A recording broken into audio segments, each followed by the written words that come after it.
when I speak of the two-hearted people, or when I speak of the white man who think he's the boss of all the other races, I specifically mean the military-industrial complex. Nancy Red Star is a citizen of the Abenaki Nation. She lectures and leads workshops throughout the United States on the teachings of the star ancestors. That's a brotherhood, okay? And if you're talking about England, or you're talking about France, or you're talking about the United States, the Freemasons, the Illuminati, this is a brotherhood. The Native Americans for thousands of years, indigenous peoples from all over the world, have had an understanding of their ancestors coming from the stars. It seems to have gotten lost even among many of the Native Americans today. Do you feel that somehow this can be rebrought to the Native American people, and that new revelation can be introduced to them?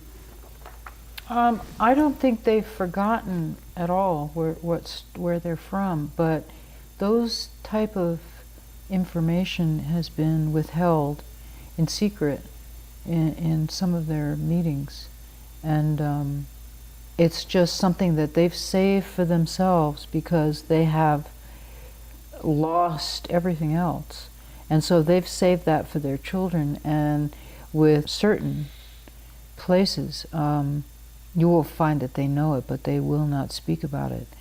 But there are those that have no recollection because of the influence of the Catholic Church and some of the other churches. I think that that's been buried.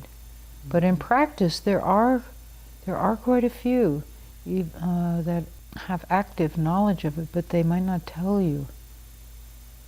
They're forbidden to talk about it until certain signs have come, and then they release it, like the Mayan calendar. You know, there's 20 to 36 Mayan calendars. The 26,000-year cycle is only one calendar, and there is still, according to the Guatemalan people, out of those 20, there's 5 that are too sacred to be spoken of at this time.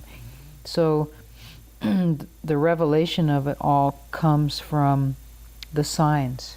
If certain signs come, well then that prophecy may be revealed as to whether it will be fulfilled or unfulfilled. Some of those signs obviously are happening today. The Hopis do believe that we are living in now the beginning of the purification. Do you feel that that's true? The Hopis say that we are 2/3 of the way through the third great shaking, which is World War III, which started in 2000. And that was a sign, the war in the Middle East. As I know there are 200 Hopi prophecies. I'm not Hopi, but from the people that I have studied with, who studied with David Manangwa, the signs that are revealed reflect the fulfillment or unfulfillment of the prophecy. And as of the year 2000, the grandfathers that spoke out said that World War III arrived in the year 2000. We are in the purification. Yes, it's not reversible, according to the elders that I have heard from. It can't be changed back. But what they talk about is building the next world, the fifth world. And their song is that we will be dancing into the fifth world. That's how we're supposed to go in. Of course, there's going to be a lot of very painful events. You know, the things that have been prophesized, earthquakes and tornadoes and starvation and a war like we have never seen before because of the technology. But they also say that the purifier that will return is the one with the high technology. And that when the fifth world comes, there will be a new frequency here that has never been on this planet before. Yes, as we talked about earlier, our particular point of view with divine administration is that the continuing fifth epoch of Revelation, and the fifth epoch of Revelation, the Urantia book and the Cosmic Family volumes, is the language of the Hopi's fifth world. It will be the future language that will unite all of the races, all mankind. And I know you're not as familiar with the Urantia book or continuing fifth epoch of Revelation, but of course, because I'm the vessel bringing through continuing fifth and know it very well, it's so complementary, Nancy. The knowledge of the star ancestors and continuing fifth epoch of Revelation.